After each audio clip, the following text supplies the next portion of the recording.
Social media पर channel Mahalakshmi की ओर से जन मंगल महासम्मेलन की शुरुआत के दिन साधारण जय करते हैं। शुरुआत अरे दिगंबर साहब पहुंच गए बॉर्डर पार। पहली बार इतिहास में ना आधार कार्ड होता है, ना वोटर कार्ड होता है, ना कोई पासपोर्ट होता है, सीमा पार कोई नहीं जाने देता है, रोक देता है। पर देख रहे हैं यहाँ पर ये कल दोपहर घड़ी 1 बजा रही थी लगभग, आर हुआ समय के बाद चल दिए मुनिषी विशल्य सागर जी सत्संग।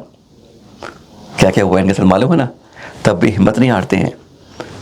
सीमा पार के दृश्य दिख रहे हैं यहाँ पे नेपाल, वहीं जहाँ पशुपति मंदिर है, जहाँ चंदा प्रभु की प्रतिमा है, जिनका बस 2 दिन बाद जन्म तप कल्याणक है। करेंगे उसकी बात बाद में। पर ये देख रहे हैं पुलिस वालों ने, आर्मी वालों ने पूछा, उनसे कुछ नहीं, हाथ जोड़ के खड़े रह गए। बस उन्होंने कहा हमारे बारे में कुछ कहना मत। और इस तरह से पहली बार कोई दिगंबर संत भारत की सीमा के पार पहुंचे। पर एक नहीं, कई बातें सवाल खड़े हो गए।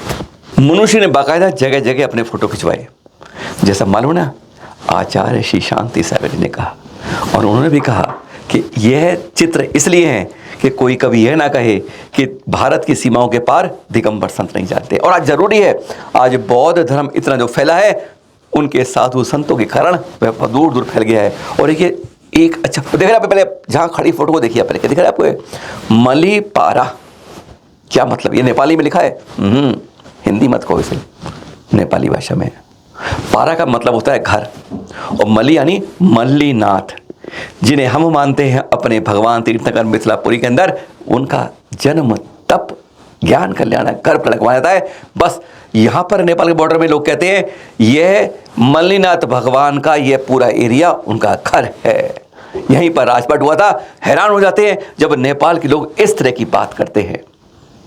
पहली बार ऐसा एहसास हुआ कि किसी दिगंबर संत ने जाके वहां जाके अपने जैन धर्म की एक खोज करी है।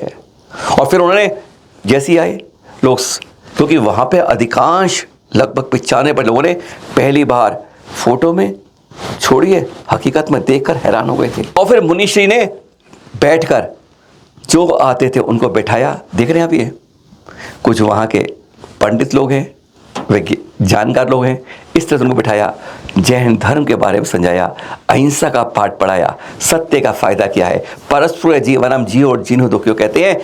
वैसे यहाँ भी अधिकांश लोग वेजिटेरियन हैं, अहिंसा का मान मानते हैं, गाय को पूजते हैं, शाकाहार अपनाते हैं। उनसे जब उन्होंने मुनिषी की बातें सुनी, गदगद हो गए। सड़क के पास ही जैसे एक प्रवचन हॉल बन गया था। आते संबोधन सुनते, कईयों ने संकल्प तक लिए, मैं शाकाहारी जीवन पर्यंत रहूंगा।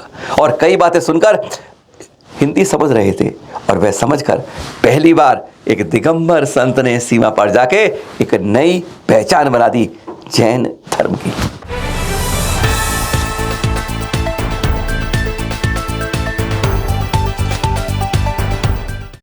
श्री दिगंबर जैन 13 पंथी बड़ा मंदिर, बड़ी पंचायत अजमेर। इसी के महामंत्री हैं कमल बरजात्या जी, जिन्होंने हमें ये जानकारी दी। रथ देख रहे हैं आप, ये रथ वह है जो शोभा यात्राओं में, विशेषकर महावीर स्वामी के जयंती मत बोलिए, जन्म प्रणय बोलिए, जन्म प्रणय के समय चलता जाता है। इससे रथ ये परिसर में विराजमान है। पर इस पर एक क्या हुआ, कई बार आप लोग कहते हैं हम मुनि विरोधी हैं, गलत है। हमारा सिर्फ ये बता दें, हाथ जोड़ के ध्येय ये होता है कि हम आगम की चर्याओं को विच्छेदन ना करें, छेदन ना करें, तार तार ना करें। देखिए चित्र, एक दिगंबर संत इस रथ पर बैठकर, जिस पर श्री जी विराजमान किए जाते हैं, क्या उनका बैठकर समाधि करना, ध्यान करना आगम अनुरूप है? एक सवाल है बहुत बड़ा, हम आपसे कमेंट्स में चर्चा चाहेंगे।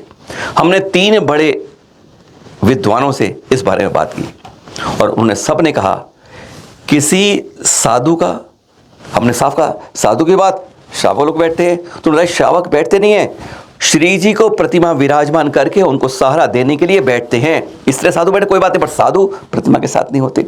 और यहाँ पर वह ध्यान मुद्रा में है जिसकी ये फोटो दी गई है। तीनों विद्वानों का एक मत है, ये आगम अनुरूप चर्या नहीं है।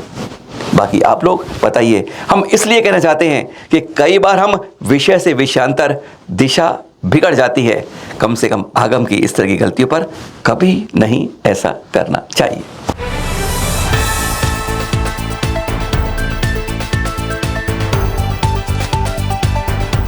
विदिशा के अनुभव लड्डा। सलाखें जब मिलती है ना जेल की, तो अच्छे अच्छे भाव याद आ जाते हैं।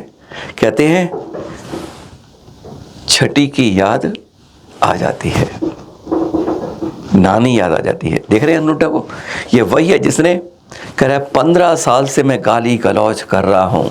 क्या क्या कहा था दोबारा नहीं बताएंगे, ये जीवा भी ऐसी है, लेकिन कितने पाप इकट्ठे कर हुए उन बातों को दोहरा कर। एफआईआर हमने भी किया, उसकी कार्रवाई होनी है, पर यह जो कार्रवाई हुई उसके अंदर जेल पहुंच गए और अब कान पकड़ के नाक रगड़ के क्षमा मांग रहे हैं कि मैंने ऐसा कहा पर मैं दशा से बिगड़ गया था। सुनिए जरा क्षमा के बारे में, क्योंकि हमारे धर्म में यही होता है कि हम क्षमा कर देते हैं, पर क्षमा क्षमा क्षमा क्षमा क्षमा करते कितनी बार करेंगे। श्री कृष्ण जी ने भी 100 बार माफ करने के बाद 101वीं बार अपना कदम उठाया था, पर हमारे यहाँ तो कहा गया उत्तम क्षमा से लेके शापों की क्षमा पर।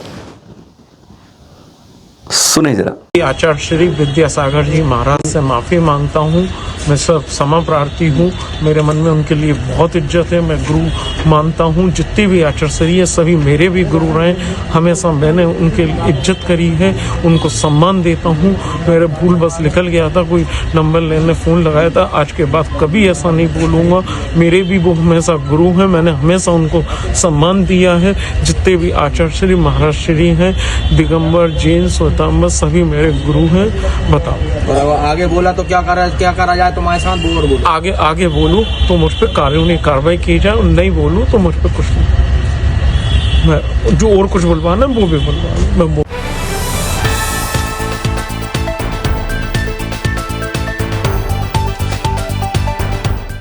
एचएनडी पुणे से आचार्य श्री गुप्तीनंद जी मुनिराज का विहार हुआ। उसके बाद मालूम चला कि वहाँ सारे काम रोक दिए गए हैं, नोटिस बोर्ड पर सब हटा दिया गया है, एडमिशन नहीं हो रहे, पंखे नहीं लगे, लाइट नहीं लगी, पानी, सब सुविधा रुक दी। हमने उस पर आवाज़ उठाई थी। कहते हैं कई बार आवाज़ रंग करती है।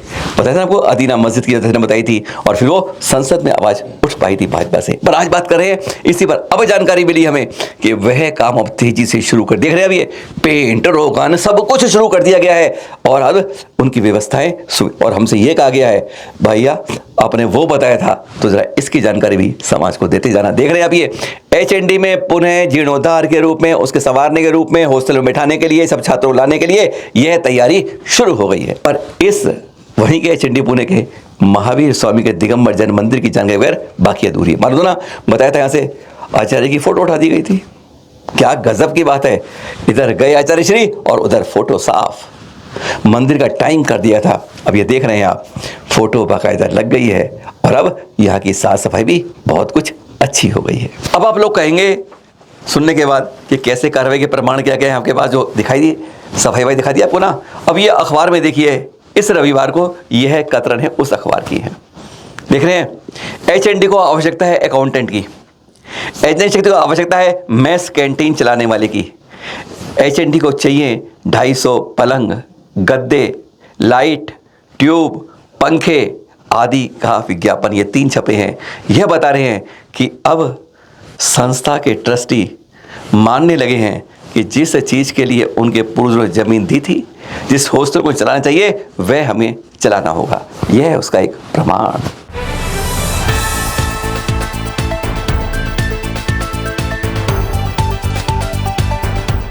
कभी देखते हैं कि वह त्रियंज कुछ कर रहा है, कभी वह।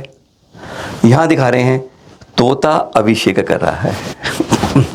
सही कह रहे हैं, वो जो हाथ में दिख रहे हो ना, अब ये तोता बैठा हुआ है, दिख रहा है। यह होता है योनि पिछले कर्मों से ऐसी मिल जाती है, लेकिन अंदर के भाव ऐसे करते हैं कि अब त्रियंश बन गया हूं, अगली बार मनुष्य भवि मुझे मिलेगा। देख रहे हैं तोता भी क्या कर सकता है अभिषेक, पर जाने यहां पर चित्र है एक।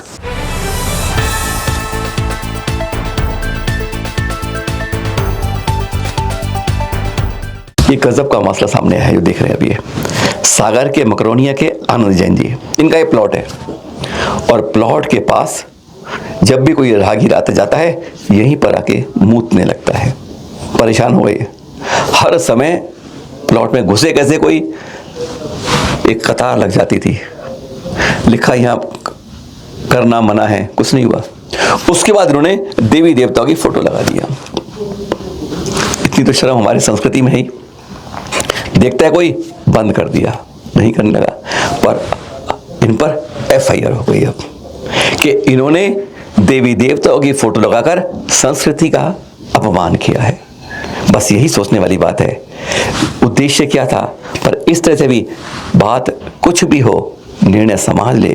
पर जरूर है, क्या हम गंदगी को रोकने के लिए क्या और तरीका नहीं था कि उन्हें हम भगवानों को बीच में लाएं? ऐसा नहीं करना चाहिए। सही बात ही है, कहीं ना कहीं कोई बात गलत होती है तो उसकी सहमति मत दीजिए। अपने इस दिमाग का उपयोग कीजिए, सही बात पे सही कीजिए, गलत बात का कभी स्वीकृति मत दीजिए।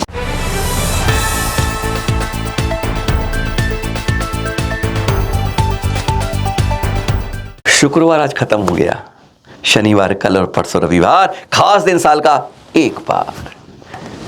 पारस प्रभु और चंदा प्रभु का जन्म तुम्हारा देख रही है। दिल्ली के अंदर एकमात्र मंदिर देख रहे हैं अभी इस तरह का, जिसमें 2 मूल वेदी और वो भी चंदा और पारस प्रभु के। ले आए आपको ऐतिहासिक लाल किले के सामने लाल मंदिर तीर्थ पर देख रहे हैं आप। ये जब मंदिर में प्रवेश करते हैं तो सामने आती है चंदा प्रभु की मूल वेदी, पहली वेदी, फिर 2 दीवार के अंदर वेदियाँ, और फिर तीसरी के बाद चौथी वेदी है। और जब हम अंदर चलते हैं जहाँ पे पद्मावती का है, आदिनाथ भगवान जी का है, वहीं पर वेदी है किसकी? 23वें तीर्थंकर पारस प्रभु की। देख रहे हैं आप। कल आपको वैसे चर्चा करेंगे, दोनों तीर्थंकरों के जन्म तब कल्याणक एक दिन होते हैं, पर गर्भ कल्याणक क्यों 9 महीने की जगह पारस प्रभु का 8 माह में होता है? चैत्र माह क्यों होता है, नहीं फागुन माह होता है? यही तो बात है। आजकल आपको पता था, अब भी कमेंट में चर्चा करिए, बताइए, कल आपसे बात करेंगे इस बारे में। 2 तीर्थंकर, एक श्याम एक श्वेत, एक पूर्व में जाते हैं समेश के कोण से, एक दाएं तरफ। देखते रहिए लाल मंदिर के अनोखे मंदिर में, जहाँ 2 मूल वेदी चंदा और पारस प्रभु की। देखते जाइएगा। फिर मिलेंगे कुछ खास ऐसी ही खबरों के साथ। सादर जय जिनेंद्र।